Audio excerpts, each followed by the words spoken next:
عبداللہ بن مبارک رحمۃ اللہ علیہ نے فرمایا کہ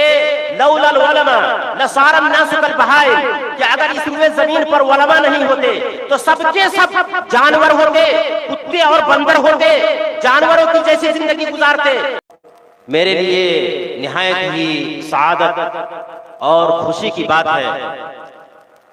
کہ آپ لوگوں نے اور اہالی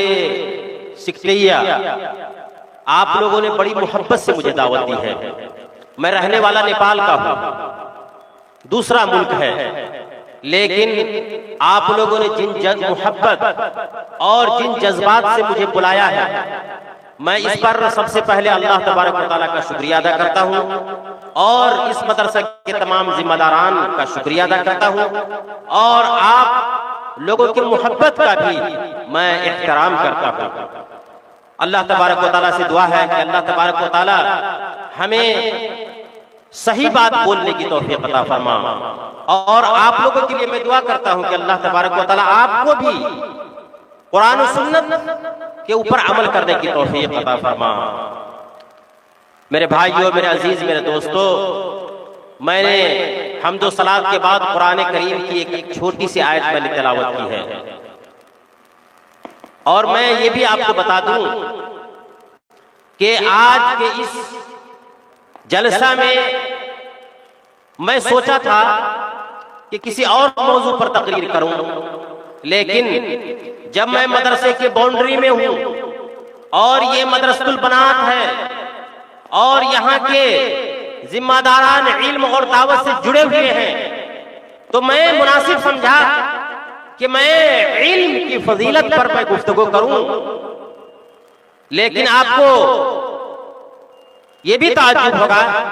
کہ میں نے قرآن کریم کی جو آیت کی تلاوت کی ہے، وَمَا خَلَقْتُ الْجِنَّ وَالْإِنسَ إِلَّا لِيَعْبُدُونِ، قرآن کریم کی اس آیت میں بظاہر علم کی کوئی فضیلت سمجھ میں نہیں آتی ہے، لیکن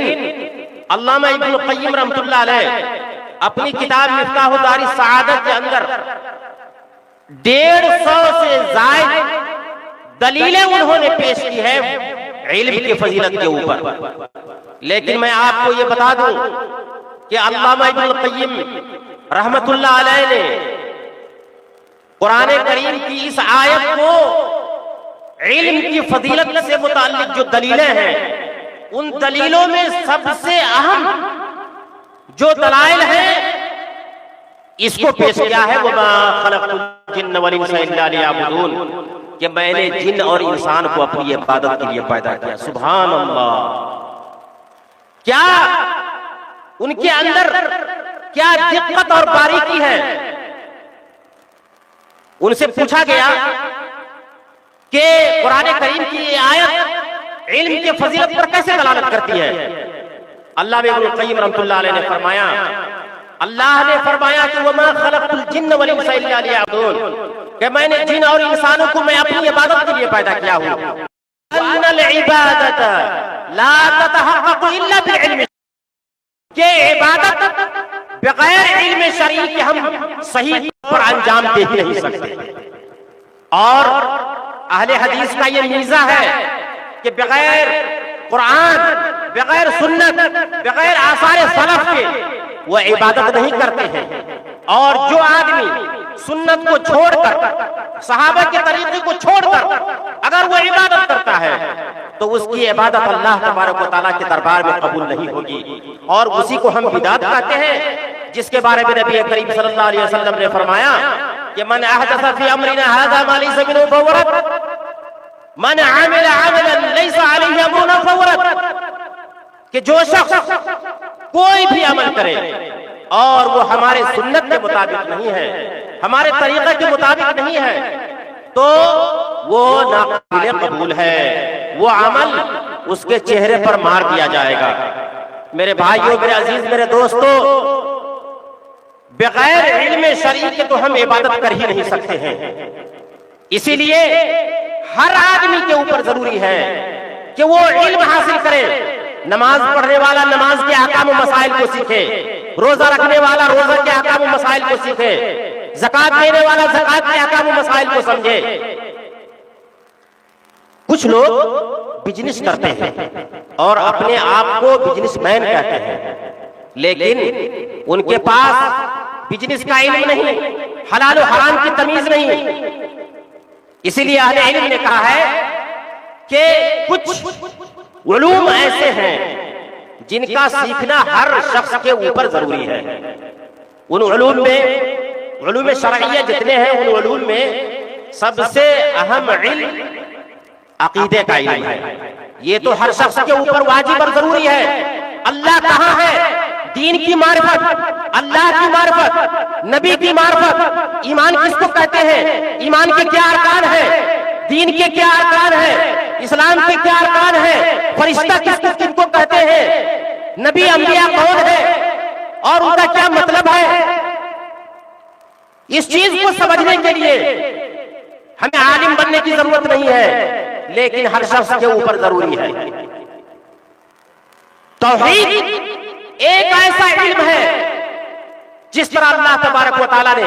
ہمیں ایک اہم مقصد کے لیے پیدا کیا، وَمَا خَلَقْتُ الْجِنَّ وَالْإِنسَ إِلَّا لِيَعْبُدُونِ، کہ میں نے جن اور انسان کو اپنی عبادت کے لیے پیدا کیا ہے، اور بغیر اللہ کی عبادت کیے ہوئے، بغیر توحید کو قائم کیے ہوئے ہم جنت میں نہیں داخل ہو سکتے۔ جنت میں داخل ہونے کے لیے موحد ہونا ضروری ہے۔ توحید ایک ایسی چیز ہے کہ صرف انسان اور جن کو نہیں، شجر و حجر کو، پیڑ پودوں کو، شمس و قمر کو، دنیا میں جتنی چیزیں ہیں تمام چیزوں کو، زمین و آسمان کے اندر جتنی چیزیں ہیں تمام چیزوں کو توحید کو قائم کرنے کا حکم ہے۔ پتھر کو بھی حکم ہے، شجر کو بھی حکم ہے، تمام چیزوں کو توحید کو قائم کرنے کا حکم ہے۔ آپ کو پتا ہے کہ انسان مرنے کے بعد فرشتے سے ملاقات ہوگی تو پہلا سوال توحید کے بارے میں ہوگا۔ منکر نکیر آئیں گے، پوچھیں گے من ربک، تمہارا رب کون ہے؟ پہلا سوال توحید کے بارے میں ہوگا، اور یہی وہ سوال ہے کیوں کہ اس کا جواب اللہ تبارک و تعالیٰ نے جب آدم علیہ السلام کو پیدا فرمایا، پیدا کرنے کے بعد دنیا میں جتنی روحیں ہیں، قیامت تک آنے والی جتنی نسلیں اور جتنی روحیں ہیں، تمام روحوں کو جمع کیا اور تمام روحوں سے پوچھا، کہا کہ الستو بربکم، کہ کیا میں تمہارا رب نہیں ہوں؟ تو تمام لوگوں نے کہا کہ نعم، بلا، کیوں نہیں، آپ ہمارے رب ہیں۔ گویا کہ ہماری روحیں اس چیز کا اقرار کر چکی ہیں۔ اللہ تبارک و تعالیٰ نے جب آدم علیہ السلام کو پیدا کیا اسی وقت اقرار کر چکے، ہم اقرار کر چکے ہیں کہ ہمارا رب اللہ ہے۔ اور یہی سوال اللہ تبارک و تعالیٰ منکر نکیر کو بھیجے گا، اور منکر نکیر قبر میں پہلا سوال توحید کے بارے میں کرے گا۔ آپ کو پتا ہے جنت میں جب جنتی چلے جائیں گے، کہا کہ انہم یاکلون ویشربون فیہا ولا یتغیرون ولا یبولون، کہ جنت کے اندر جنتی لوگ کھائیں گے، پیئیں گے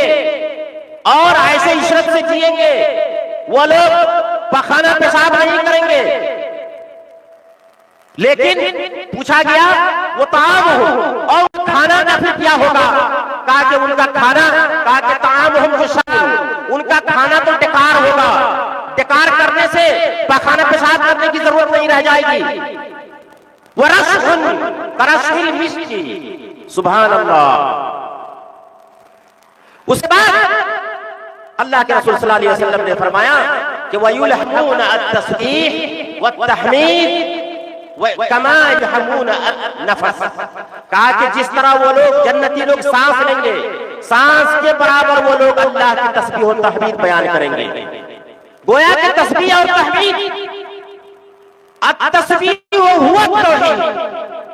جنتی لوگوں کو نماز پڑھنے کا حکم نہیں ہوگا، روزہ رکھنے کا حکم نہیں ہوگا، اور جو اور تکالیف شرعیہ ہے ان چیزوں کو کرنے کا حکم نہیں ہوگا، لیکن ان کو توحید قائم کرنے کا جنت میں بھی حکم ہوگا۔ لیکن جنت تو دار جزا ہے، وہ تو بدلے کی جگہ ہے، تو اللہ تبارک و تعالیٰ کسی چیز کا مکلف نہیں کرے گا، تو یہ مکلف نہیں بلکہ طبعی طور پر اللہ تبارک و تعالیٰ اس توحید کو قائم کرنے کا ان کو حکم دے گا اور سارے جنتی توحید اور تسبیح بیان کریں گے۔ میرے بھائیو، میرے عزیز، میرے دوستو، تو میں کہاں سے کہاں نکل گیا، میں علم کی فضیلت پہ گفتگو کر رہا تھا۔ اللہ تبارک و تعالیٰ نے قرآن مجید میں دوسری جگہ پہ فرمایا قُلْ هَلْ يَسْتَوِي الَّذِينَ يَعْلَمُونَ وَالَّذِينَ لَا يَعْلَمُونَ، کہ اہل علم اور جو اہل علم نہیں ہے یہ دونوں برابر نہیں ہو سکتے ہیں، محمد آپ فرما دیجئے۔ تو اہل علم یعنی جو لوگ قرآن و حدیث کا علم رکھتے ہیں اور جو لوگ قرآن حدیث کا علم نہیں رکھتے ہیں، دونوں کے اندر ایسے ہی مقارنہ کیا ہے جس طرح اللہ تبارک و تعالیٰ نے دوسری جگہ پہ اہل جنت اور اہل جہنم کا مقارنہ کیا ہے، کہا کہ لا یستوی اصحاب النار و اصحاب الجنہ، کہا کہ جنتی لوگ اور جہنمی لوگ یہ دونوں برابر نہیں ہیں۔ سبحان اللہ، کتنی فضیلت ہے علم کی، علم شرعی کی۔ میرے بھائیو، میرے عزیز، میرے دوستو، اسی علم کے بارے میں اللہ تبارک و تعالیٰ نے دوسری جگہ پہ فرمایا وَيَرْفَعِ اللَّهُ الَّذِينَ آمَنُوا مِنْكُمْ وَالَّذِينَ أُوتُوا الْعِلْمَ دَرَجَاتٍ۔ علم کے بارے میں فرمایا کہ جس شخص کے پاس قرآن و حدیث کا علم ہے ان کے درجات کو اللہ تبارک و تعالیٰ دنیا اور آخرت دونوں میں بلند فرمائے گا۔ اللہ کے رسول صلی اللہ علیہ وسلم نے فرمایا کہ اہل الجنتی جنتی لوگ جنت کے اندر یرفعون ابصارہم، اپنی نگاہوں کو اوپر اٹھائیں گے، فیرون اناسا، تو کچھ لوگوں کو دیکھیں گے، فاذا هم اہل العلم، تو وہ ستاروں کی طرح ہوں گے۔ وہ کون ہوں گے؟ وہ اہل علم ہوں گے۔ سبحان اللہ، گویا کہ اللہ تبارک و تعالیٰ نے اہل علم کا مرتبہ صرف دنیا میں نہیں بلکہ جنتیوں کے بیچ ان کا مقام اور ان کی جگہ کچھ اور ہوگی۔ اللہ اکبر، یہ مقام اور مرتبہ ہے، یہی وہ علم ہے جس کے بارے میں امام سفیان ثوری رحمۃ اللہ علیہ لولا العلماء لصار الناس كالبهائم، کہ اگر اس روئے زمین پر علماء نہیں ہوتے تو سب کے سب جانور ہوتے، اس لیے کہ یہی وہ علماء ہے جو انبیاء کے وارث ہیں، یہی علماء ہے جو وحی الہی کے پیغام کو آپ کے سامنے رکھتے ہیں، جو نبی کریم صلی اللہ علیہ وسلم کے فرمودات اور ارشادات کو سامنے رکھتے ہیں۔ یہ وہی علماء ہے جو صحابہ کرام، حضرت ابو عمر، حضرت عثمان، حضرت علی، خلفائے راشدین اور ان کے علاوہ صحابہ کرام کے آثار اور ان کے اعمال کو آپ کے سامنے پیش کرتے ہیں۔ یہ علماء کی عزت کریں، علماء کا احترام کریں، اور اس مدرسے کے ذمہ داران کو خوشخبری دیتا ہوں، اور ساتھ ساتھ میں ان باپوں کو خوشخبری دیتا ہوں جو باپ اپنے بچوں کو علماء بناتے ہیں، اہل علم بناتے ہیں، ان کے لیے خوشخبری ہے۔ میرے بھائیو، میرے عزیز، میرے دوستو، یہی وہ علم شرعی ہے جس کے اندر ایسی طاقت ہے کہ اس طاقت کی وجہ سے انسان قیادت و سیادت کا کام کر سکتا ہے اور ریاست کا کام کر سکتا ہے، تمام اموروں کو سنبھال سکتا ہے، یہی اسی علم کی وجہ سے۔ میرے بھائیو، میرے عزیز، میرے دوستو، ایک مرتبہ کا واقعہ ہے، نافع ابن الحارث رحمت اللہ علیہ کی ملاقات جب حضرت عمر رضی اللہ تعالیٰ عنہ سے ہوتی ہے، وَكَانَ عُمَرْ اسْتَعْمَلَهُ عَلَى مکہ، اور حضرت عمر رضی اللہ تعالیٰ عنہ نے نافع بن الحارث کو مکہ کا خلیفہ، مکہ کا حاکم بنایا۔ تو ایک مرتبہ حضرت عمر رضی اللہ تعالیٰ عنہ نے نافع بن الحارث سے کہا کہ من استخلفت علی اہل الوادی، کہا کہ اس وادی پر تم نے کس کو خلیفہ اور اپنا حاکم بنایا ہے؟ تو نافع بن الحارث رحمت اللہ علیہ نے فرمایا کہ استخلفت ابن ابزہ، کہا کہ میں نے ابن ابزہ کو خلیفہ بنایا ہے۔ کہا کہ من ابن ابزہ؟ عمر رضی اللہ تعالیٰ عنہ نے دریافت کیا، کہا کہ ابن ابزہ کون ہے؟ کہا کہ ہوا رجل من موالینا، کہا کہ ہمارے غلاموں میں سے غلام ہے۔ تو حضرت عمر رضی اللہ تعالیٰ عنہ نے حیرت اور تعجب کے انداز میں پوچھا کہ انت استخلفت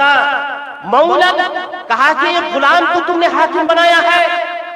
تو نافع بن الحارث رحمۃ اللہ علیہ فرماتے ہیں کہ انہ قارئ بکتاب اللہ وعالم بالفرائض، کہا کہ وہ تو قرآن کا حافظ و قاری ہے، وعالم بالفرائض، اور فرائض اور احکام کا عالم ہے۔ اس کے بعد حضرت عمر رضی اللہ تعالیٰ عنہ نے فرمایا، کہا کہ اما ان نبیکم صلی اللہ علیہ وسلم قال ان اللہ یرفع بهذا الكتاب اقواما ويضع به آخرین، حضرت عمر رضی اللہ تعالیٰ عنہ کو وہ بات آئی، یاد آئی، وہ حدیث یاد آئی جو نبی کریم صلی اللہ علیہ وسلم نے ان سے فرمایا تھا کہ اللہ تبارک و تعالیٰ اسی کتاب کے ذریعے قوموں کے درجات کو اور ان کے مقامات کو بلند کرتا ہے۔ ان اللہ یرفع بہذا الکتاب اقواما، اور اسی کتاب کو چھوڑنے کی وجہ سے اللہ تبارک و تعالیٰ کچھ قوموں کو ذلیل کرتا ہے، تباہ و برباد کر دیتا ہے۔ اس لیے میرے بھائیو، میرے عزیز، میرے دوستو، جو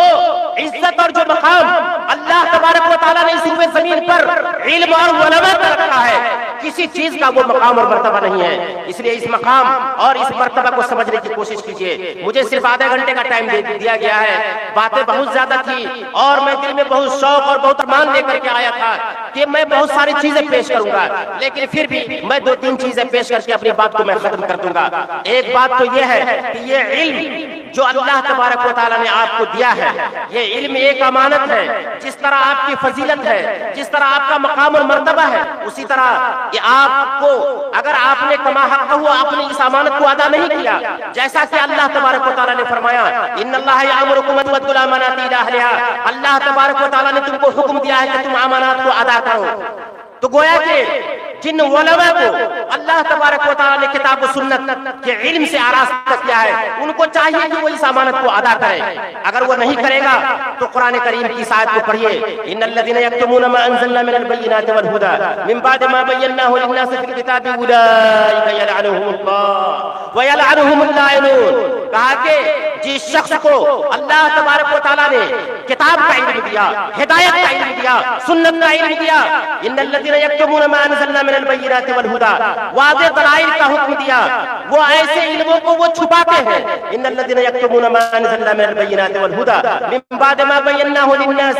فی الکتاب اولئک یلعنهم اللہ۔ تو جو لوگ چھپاتے ہیں، اللہ تبارک و تعالیٰ کی لعنت اس کے اوپر ہوتی ہے۔ اور اس روئے زمین پر جتنی چیزیں ہیں اور جتنی چیزیں ان کے لیے دعائیں کرتی تھیں، تمام چیزیں اگر وہ علم کو ادا نہیں کرتا ہے اور لوگوں تک پہنچاتا نہیں ہے، تو ایسی صورت میں وہی ساری چیزیں، سمندر کی مچھلیاں جس طرح اہل علم کے لیے دعائیں کرتی ہیں، اگر اہل علم اپنے علم کو دوسروں تک نہیں پہنچاتے ہیں اور کتاب و سنت کے علم کو چھپاتے ہیں، یہی مچھلیاں ان کے لیے بد دعائیں کریں گی۔ میرے بھائیو، میرے عزیز، غیر تحقیق کے بالکل حاصل نہ کریں۔ یہ منہج سلف، یہ ہمارے اہل حدیث کا ایک میزہ ہے کہ بغیر دلیل کے ہم کوئی بات قبول نہیں کرتے ہیں، کیونکہ آگے آنے والے زمانے میں ایسے لوگ پیدا ہوں گے جو بغیر ثبوت کے کتاب و سنت کا علم پیش کریں گے، اور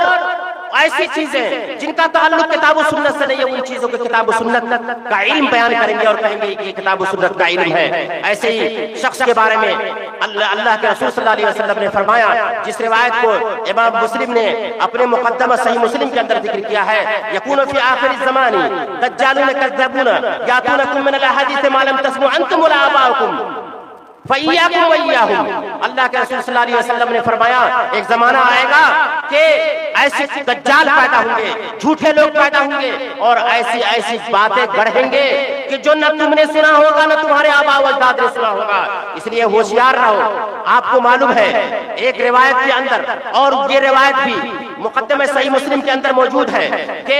جاء بشیر بن کعب العدوی رحمۃ اللہ علیہ رحمہ اللہ الى ابن عباس رضی اللہ تعالی عنہ، وكان جاء الى ابن عباس ويقول قال رسول الله صلى الله عليه وسلم قال رسول الله صلى الله عليه وسلم، فجعل ابن عباس لا يأذن لحديثي ولا ينظر اليه، فقال بشير بن كعب يا ابن عباس ما لي لا أراك تسمع لحديثي وأنا أحدث عن رسول الله صلى الله عليه وسلم. فقال ابن عباس رضي الله تعالى عنهما إنا كنا مرة سمعنا رجلا قال رسول الله صلى الله عليه وسلم ابتدرته أبصارنا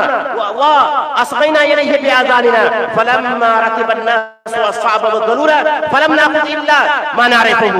وشید بن کعب عبداللہ بن عباس رضی اللہ تعالیٰ عنہ کے پاس آتے ہیں اور حدیث بیان کرنے لگتے ہیں، قال رسول اللہ صلی اللہ علیہ وسلم، قال رسول اللہ صلی اللہ علیہ وسلم، اور حضرت ابن عباس رضی اللہ تعالیٰ عنہ ان کی طرف کان بھی نہیں لگاتے اور توجہ نہیں دیتے۔ وشید بن کعب رضی اللہ رحمۃ اللہ علیہ ناراض ہو کر کے حضرت عبداللہ بن عباس سے کہتے ہیں کہ مالی یا ابن عباس، کیا ہے عبداللہ بن عباس، آپ کو کیا ہو گیا ہے کہ میں اللہ کے رسول صلی اللہ علیہ وسلم کی حدیث بیان کرتا ہوں اور آپ اس کی طرف توجہ نہیں دیتے ہیں؟ تو حضرت عبداللہ بن عباس رضی اللہ تعالیٰ عنہ فرماتے ہیں کہ ایک زمانہ تھا، اِنَّا كُنَّا مَرَّةً اِذَا سَمِعْنَا رَجُلًا، کہا کہ ایک زمانہ تھا جب ہم لوگوں کو قال رسول اللہ کہتے ہوئے جب سنتے تھے تو ہماری آنکھیں گھور گھور کر اس کی طرف دیکھنے لگتی تھی اور ہم اپنے کانوں سے غور سے اس کو سنتے تھے۔ لمبا رکب الناس اصحاب الضرور، لیکن جب لوگ سختی اور آسانی ہر چیز کی سواری کرنے لگے اور ہر طرح کی باتیں لینے لگے تو فلم ناخذ من الناس الا ما نعرف، تو ہم لوگوں سے صرف وہی بات لیتے ہیں جو ہم اس کو جانتے ہیں۔ اس لیے میرے بھائیو، میرے عزیز، میرے دوستو، یہ باتیں تمام لوگوں کے لیے ہیں، صرف اہل علم کے لیے نہیں۔ میں عام لوگوں سے بھی کہتا ہوں کہ جب آپ کے موبائل میں کوئی اسٹیکر بھیجتا ہے، پھول سے سجے ہوئے حدیث بھیجتا ہے، تو آپ ان حدیثوں کو اہل علم سے تحقیق کرا لیں، ان سے دریافت کر لیں، ان سے پوچھ لیں۔ بغیر پوچھے ہوئے آپ کسی دوسرے موبائل میں فارورڈ نہ کریں، حرام ہے آپ کے لیے، جائز نہیں ہے۔ گرچہ وہ حدیث صحیح ہے، آپ کے لیے جائز نہیں ہے، کیونکہ یہ کام اہل علموں کا ہے، یہ پڑھے لکھے لوگوں کا ہے، آپ کا کام نہیں ہے۔ یہاں تک کہ کسی حدیث کے بارے میں اگر یہ بھی لکھ دیا جائے کہ ھذا صحیح، اور پھر بھی آپ اس کو فارورڈ نہ کریں جب تک کہ آپ اہل علم سے دریافت نہ کر لیں، کیونکہ اللہ کے رسول صلی اللہ علیہ وسلم کی پیشین گوئی ہے، ایک زمانہ آئے گا دجال پیدا ہوں گے، جھوٹے پیدا ہوں گے، اور ابھی مستشرقین اور اسلام کے جو اعداء ہیں، جو دشمن ہیں، یہ تمام لوگ اسلام کی ساخت بگاڑنے کے لیے لگے ہوئے ہیں۔ تو میرے بھائیو، میرے عزیز، میرے دوستو، بغیر تحقیق کے کوئی چیز آپ نہ لیں۔ اللہ تبارک و تعالیٰ سے دعا ہے کہ اللہ تبارک و تعالیٰ ہمیں کتاب اللہ اور صحیح سنت پر عمل کرنے کی توفیق عطا فرما۔ وآخر دعوانا ان الحمد للہ رب العالمین، والسلام علیکم ورحمۃ اللہ وبرکاتہ۔